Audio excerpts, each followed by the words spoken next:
because that's my pops, and that's somebody that assisted Mozzie with doing what he was doing too. Yeah. It would break his heart. You know, he was the main one. Like, man, y'all, look at my baby boys, man. The same way I speak of mine. And so I just always kept it. I just kept that relationship. That's dope. Where it was just words. And I had this man got the comedian say it same. Because I called you the other day, and I said, man, guess what I just saw? It was some dude up in Africa. I'm just flipping through the thing, and it's this African channel or whatever. And I've seen a dude red hair with the biggest man for the biggest record label in Africa, Black Market Records. And I'm like, somebody gonna throw only, say his name. And it's him. Over there in Africa, and they say he got cracking big international African artists. Oh, yeah, everything. He got a relationship with the president, everything. We could go to Africa and go to safari, be walking around with the lions inside of a resort and just be chilling.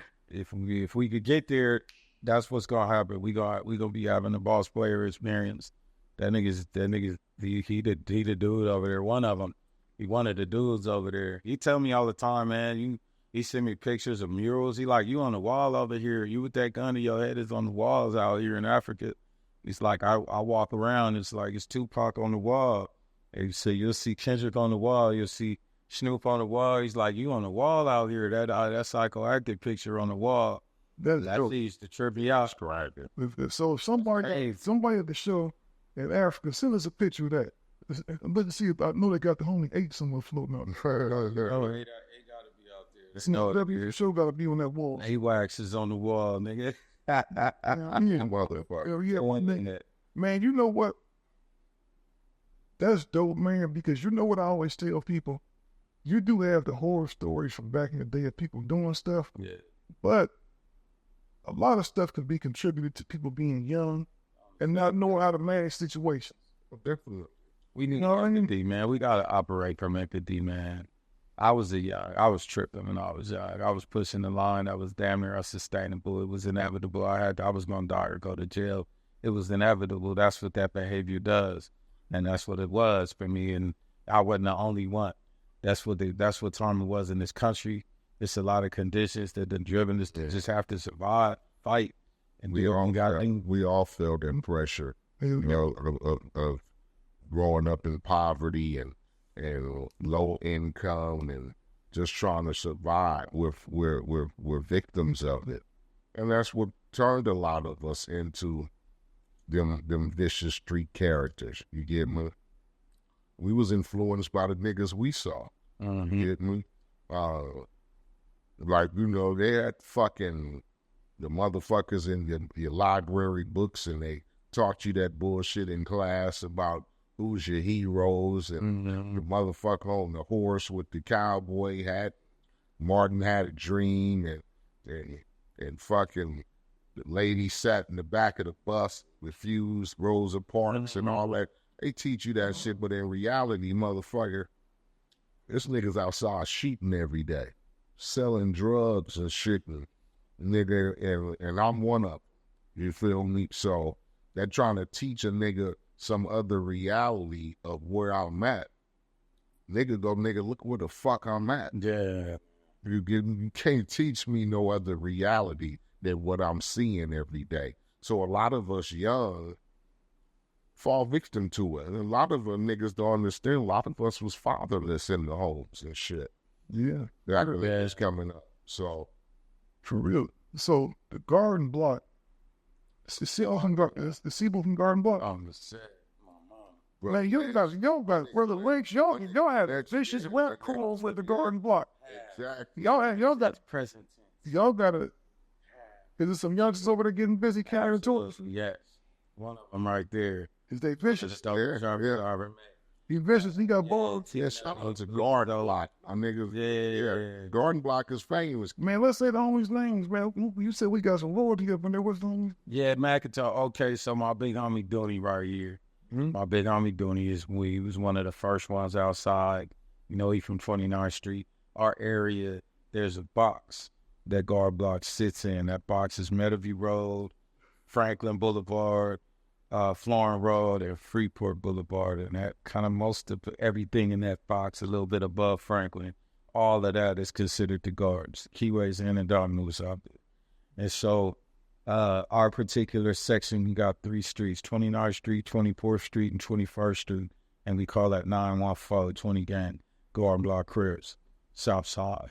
And out of that, our lineage has produced from Triple Threat 3 brothers, then myself, the first real international individual solo artist and the one that really brought the attention to the set. Like Psychoactive has Brother Lynch and SIBO on it. It was so early. Psychoactive was so early. SIBO's name is Snowman in the credits. It's don't even say SIBO. It say the homie Snowman. And so like my fucking with a psycho chorus, that's SIBO on there. SIBO on every single bitch chorus, talking in the background. That's Buck. He was in the studio with us and shit. I remember that nigga came home from Wire. I'm at the homie AC house playing around on Percy's, Elise's drum machine, and that nigga Bo walked through the door. Homie AC in black from 29th Street.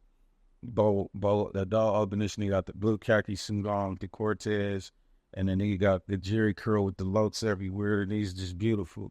Fresh out. I'm like 15, because it's probably like 19 or 19, knocking on 20 or something like that, you know? Mm-hmm.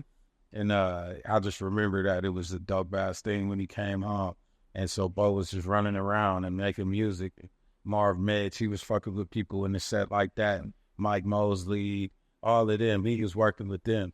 Rick Rock had a house on 29th Street. Like Mosley had that. Yeah, Mike Mosley is the nigga, and then almost everybody's under them. Studio Tone is the one that was really the dude. The Studio Tone. He was doing everybody shit too. He was doing 40s and them shit too, wasn't he? Yeah, we can't say everybody. He was doing 40 shit. And he was the big homie on the producers. So Studio Tone 40 shit was the big homie. And all the other niggas was following. Mike Mosley, Sam Bostic, and Rick Rock was all following behind him. Young disciples learning their way and getting at that. But that mob funk, that bounce was coming really out of niggas getting the bar what Tom Capone did, and then Mike Mosley, Sam Bostic, and Rick Rock finding their own way. Well, there's legendary ass production. And Sam Bostic, them niggas had slaps. Yeah, super. That shit was coming out of Sacramento and bleeding everywhere else, not the other way around. Studio Tall had that sound coming out the Bay, and that sound was working, but it was different from what was coming out the other direction. And then that nigga Spice was doing what he was doing. And then you had that nigga Richard Rick. Hitler was a killer. Frank Ward was a Mac. Felix Mitchell sold money, made money at 20G stats. Moses split the sea and King Tut wore gold. And Jesus is the king, so the story is told. But my posse, boom, boom, boom, boom. That nigga has you relax. Sure. This is like, I wasn't even in the studio yet. I got the chance to tell Rich that I really was happy that I could tell him, just like you with what that blue tape meant to us. Exactly. Like you niggas, me and Cuz talk about you. I don't know if you know, me and him be on the phone 2 to 3 hours at a time. Runs his goddamn mouth for shit. This nigga, we'll be talking about you like, where did this nigga, where you fit in and what you did for the culture. We put some shit together, putting plays together. Yeah. Runnable. You know, putting plays together is very, very. All you gotta do is hit the hole. Or just don't be half stepping, tiptoeing to that motherfucker. Hey, you gotta hit that motherfucker. Shit, he was a motherfucker like, what's that movie? My nigga shot a nigga when he was going through the hole and shit on that movie. Like, there you go. Yeah, man. It's going to be a hole right here. It's your move out the way. This don't require no effort for Eiht. Nigga, that's Eiht. Eiht gonna every door gonna open when Eiht show up. Eiht voice show up. Eiht name show up. It's gonna work because, nigga, come on now. Look at what everybody else is doing right now. Niggas out there. Niggas outside. Like a MC Eiht. Your brand is so powerful right now in this era. Like, that's an ease. Yeah, you know what I want to ask you though, man? Why is Sacramento music so dark? I think a lot of that was my fault. When Psychoactive came out and then Exorcist came out, then 24 Deep happened, and then what became Season of the Sickness happened. That road to success created mimicry. Niggas started mimicking what we was doing, and they felt like that was a lane, and it was dope. There was a pocket to be in. So I came kind of on Unforgiven. I kind of sped the tempo up, and I feel like Lynch on Loaded did Lynch. Like Loaded was really Lynch doing Lynch. We all kind of had each other. We were amalgamation of each other. But when I did Unforgiven, I did Unforgiven. And when Lynch did Loaded, that was Lynch doing Lynch. And then, Bo was enemy of the state, and he did, that was Bo doing Bo. So everybody had their own individual approach to the pocket. And that's one of the things that made us dope. And then we introduced Looney Coleon on my Exorcist album. And then I introduced T-Nutty on my Vengeance Is Mine album. I introduced Blizzo and them on my Initiation in My City of Kings project. So, like, I just been, putting the homies in positions every chance I got, no matter what, because I feel like that's what you're supposed to do. And we just dope. We some of the... Yeah, y'all got some spitters up there. Yes, Before we go, I got to ask you this, man. So you come on, get all the stuff. Yeah. How do you hook up with Tech N9ne? Oh, man. So, like, I got this really bad habit that I probably won't be able to break, man. It's an unfortunate thing. But I like to take Brother Lynch's fades. That's my brother, you know what I mean? So if somebody got an issue with Lynch, it's likely that I'm not going to be okay about that. And so Lynch and Tech N9ne bumped heads a little bit over something, and there was a song that was circulating, and people who speculate was about Lynch. And I felt like Lynch and Tech's business was their business, so I didn't want to get in that. But when the other niggas started chiming in and having pom-poms and shit, it pissed me off. So I just kind of just was like, I don't know, all these other niggas, I said I felt like them two could work their issue out, and they deserve that right to do that. And being who they are to each other. But the rest of you niggas with your pom-poms, I'm not never fucking with you niggas again. And Tech kind of commented on that post, like, I much respect for that. We'll see each other out there, man. Much love. And so I had a little hustle going, and I was able to grab a bag for Lynch. And I was like, hey, you can go to KC. We got this bag. They got a chance to give me a bag. We gonna go. So we went out to KC to do a show. And I'm at Lowe's, and my phone started blowing up from the ground. This little crip nigga start calling, hey, cuz, blah, blah, blah. This nigga want to talk to you. Like, who? You Tech N9ne. This nigga, you going to the barbecue? I was like, what barbecue? They like the homies having a barbecue. Tech is asking if you coming, because if you come, he go pull up. So I'm like, you got these young niggas out here having a barbecue, hoping that they asking Tech about to show up. Mm-hmm. But I don't know, is that somewhere Tech would have wanted to be? Because there's some probability that, like, I might show up, city to city, the young Keyway homies be pulling up. They were like, nigga, come on, I'll be with them. You know what I mean? Yeah. But they do it, they take me up, they don't take me down.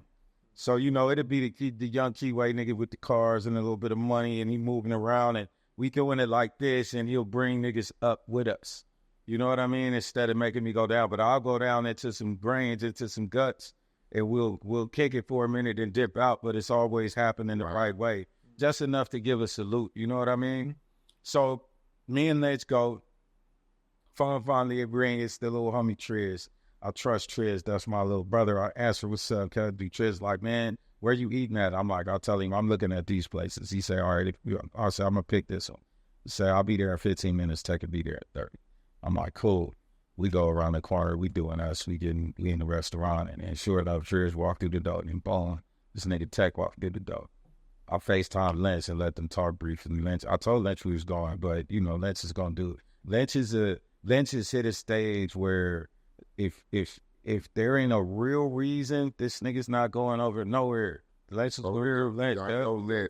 I respect that. Like I'm with these babies now, I'm a homebody, so I understood it. I FaceTimed them, we broke bread, great conversation. Tech, go dip off to the bathroom. We all talked, and then he could walk back up and handed me a phone, and it was Travis O'Grant. He was like, man, what you doing Monday? I was like, because I was supposed to be on plane like Saturday or Sunday. I was like, shit, I ain't doing nothing Monday. What's happening? And he was like, come pull up on me, man. At 1 o'clock, I want to have a meet with you on Monday. I'm like, okay, cool. That's June 14th of 2021. So I got all this weekend to do whatever. So I went and hung out with the KC Keyway homies, my nigga Tate Diggs, 12th Street, a few of them. We hung out, ran around the city a little bit. And then come Monday, like me and Tech this Saturday, me and Tech invited all of us to Jack Stack. So we have a dinner with like 15 people. And I get this nigga Lynch, come on, nigga. And Lynch pull up, and they sat down and had a convo. And I was their first convo since Lynch had really left Strange Music. where the two of them sat down and we ate some barbecue, broke bread. And Lynch's son came, who was my nephew, you know, young Yates. He's a savage beast. This why $8 sign, and he and Monster, he's on the collab album. But he came, this nigga wanted to meet Brother Lynch on the X-Rated. So he came, you know, and I was dope when we broke bread. And so Tech came to Vegas, same thing, we kicked it and shit. You know, I got him the plug at the Aria. It was just a dope-ass weekend. And then he finally was like, man, I got this song I want you to hear. And he sent me the song. I'm like, I think the song is dope. He was like, let me hear it. He said, do you. Let me hear what you got. Do you. I was like, all right. So I go in there, I'll do my thing. It turned into Still Right Here. And he was like, yeah, we got one. We got one. That motherfucker ran up a couple million streams. Video did very well. And then Tech was like, hey, man, my partner coming to Vegas. He's like, he got a couple things to do, but that nigga's there to see you. He was like, he there to see you, bro. He's there to see you.